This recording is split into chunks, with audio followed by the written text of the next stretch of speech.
Welcome, history enthusiasts, to the Alternate History channel, where we peel back the layers of the past, exploring the myriad of possibilities within the folds of historical events. Be sure to subscribe and hit the notification bell to stay updated on our latest journeys through the fascinating landscapes of what could have been. Today, we embark on a journey to a Europe where Martin Luther never nailed his 95 Theses to the church door in Wittenberg, imagining a world where the Protestant Reformation never happened. Could Europe have remained under a single religious entity, or would alternate paths to reform and dissent emerge?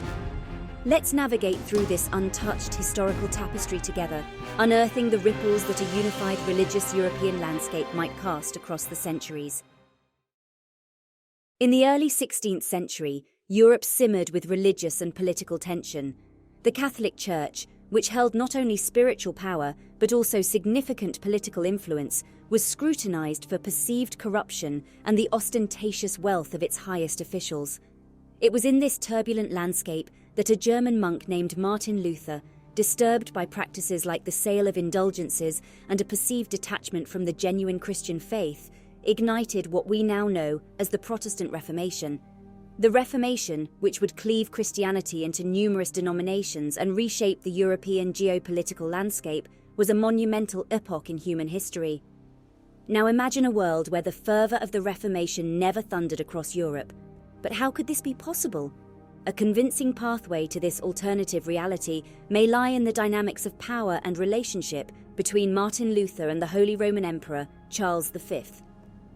Instead of outright defiance, Martin Luther finds himself, through intermediaries, engaged in a secret dialogue with the Pope, Leo X. The Pope, in this version of events, is not merely dismissive of Luther's 95 Theses, but sees in them an opportunity. Acknowledging the valid criticisms from Luther, Pope Leo X and key leaders within the Church agree to a clandestine meeting in Wittenberg. Luther, fervent and deeply religious, is taken aback by the Pope's willingness to address his concerns directly and earnestly.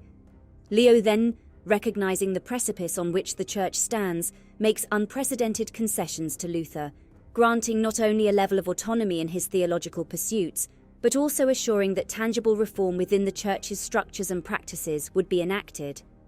Luther, in return, agrees to retract his more inflammatory statements and work closely with the Church to guide a more internal, subtle reformation. This collaboration is kept under tight wraps to maintain the illusion of a consistent, unbroken Church, preventing any political entities from exploiting perceived fractures within its structure. Reform within the Church occurs, but it's slow, measured and methodical, allowing the Church to maintain its unity and avoid the cataclysmic fragmentation that happened in our timeline. This discreet and unexpected alliance between a rebellious monk and a pragmatic pope sets the stage for an entirely different European history, where religious unity shapes the continent's unfolding events in stark contrast to the sectarian strife of our own past. So, with a quiet alliance formed between Luther and Pope Leo X, Europe's religious and political landscape alters subtly, yet significantly. Instead of witnessing a splintering of the Church and the bloody conflicts that followed in our timeline, this alternate Europe sees reforms and changes happening from within the established ecclesiastical structures, mitigating the upheaval and widespread warfare that characterized the Reformation. The unified religious front, maintained by the subtle reforms within the Catholic Church, creates an atmosphere where political alliances and enmities are not heavily influenced by confessional differences. The absence of religiously charged conflicts like the 30 Years' War allows for a somewhat more stable, albeit delicately balanced European political landscape. The Holy Roman Empire, retaining a semblance of unity not experienced in our timeline, manages to consolidate more power under a singular banner, thereby influencing the dynamics of continental politics substantially.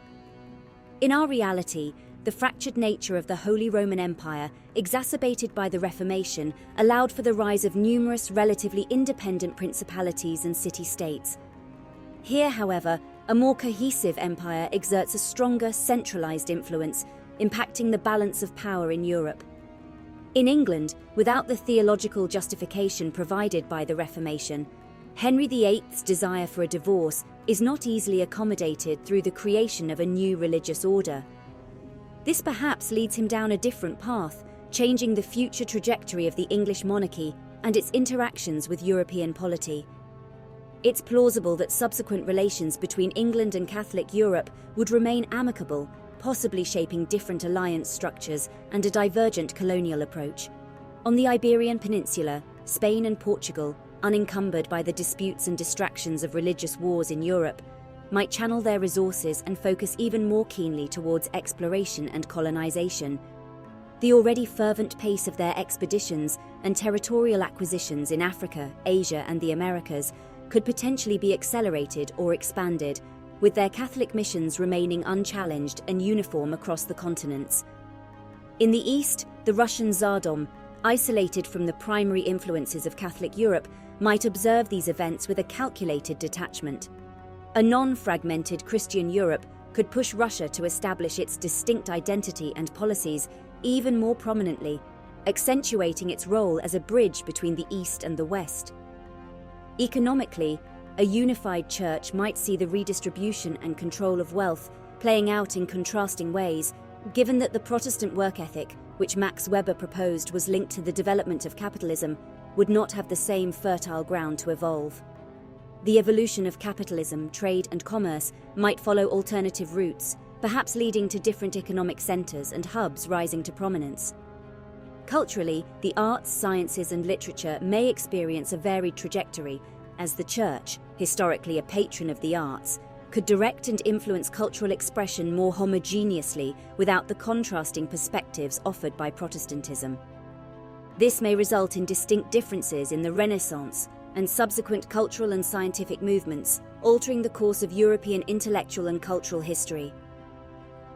The political landscape, particularly in the Holy Roman Empire and its neighbouring states, remains predominantly dictated by the policies and moral guidance of the Catholic Church.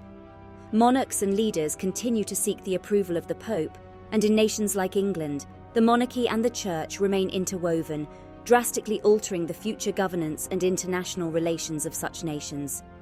The absence of Protestantism significantly affects the distribution of power across Europe. Catholic monarchies, not fragmented by religious schisms, potentially experience a more unified and consistent rule, perhaps thwarting or at least delaying the rise of democratic movements that historically found footing amidst religious and governmental discontent. Thus, the landscape of monarchies and governance across Europe might have preserved its traditional structures longer, possibly impeding the development of modern democratic ideals. Culturally, the global impact is immense. The influence of the Catholic Church continues unchallenged in domains like science, art, and education. Scientific revelations that challenge the Church's doctrines may face even greater scrutiny and opposition without the ideological diversity that the Reformation historically provided.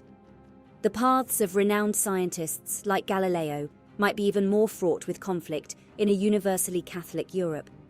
In terms of colonization and global exploration, the Spanish and Portuguese empires, both staunchly Catholic, might monopolize the overseas territories longer without competition from Protestant nations like England and the Netherlands. This could mean that areas like North America see different colonial powers taking charge, altering the cultural and political development of these continents drastically. Moreover, wars and conflicts take on a different character without the Protestant-Catholic divide that fueled many historical battles and negotiations. Wars historically rooted in religious difference, such as the 30 Years' War, might be replaced by conflicts spurred by different motives, such as territorial ambitions or economic control, potentially reshaping the borders of countries and empires. On the societal level, without the various Protestant sects that championed personal connections to faith and the interpretation of sacred texts, the laity might not experience the same push towards literacy and education that arose with the Reformation. This potentially slows the spread of literacy and perhaps even the proliferation of printed materials, impacting everything from social mobility to the dissemination of scientific ideas. In the vast ripple of consequences emanating from a world without the Protestant Reformation, we perceive how this single thread, if unpulled, weaves a tapestry of history profoundly different from the one we know. Different nations rise to prominence, wars are fought for altered reasons, and the societal and scientific advancements follow diverse paths, constructing a world that, in both subtle and glaring ways, is distinctly unrecognizable from our own. In a world without the Protestant Reformation, the entirety of European history and its global interactions shift dramatically. Our exploration has traversed through societies and nations shaped uniquely by enduring Catholic dominance, influencing both cultural and geopolitical landscapes vastly. Navigating through these alternative historical pathways not only reveals varied outcomes, but also underlines the intricate, interconnected nature of historical events. Thank you for joining us on this alternate historical journey. Your insights are valued, so please share your thoughts below. And if you enjoyed our exploration, like and share the video. Subscribe and enable notifications to stay updated with more fascinating journeys into the what-ifs of history. Until next time, keep exploring and stay curious with the Alternate History channel.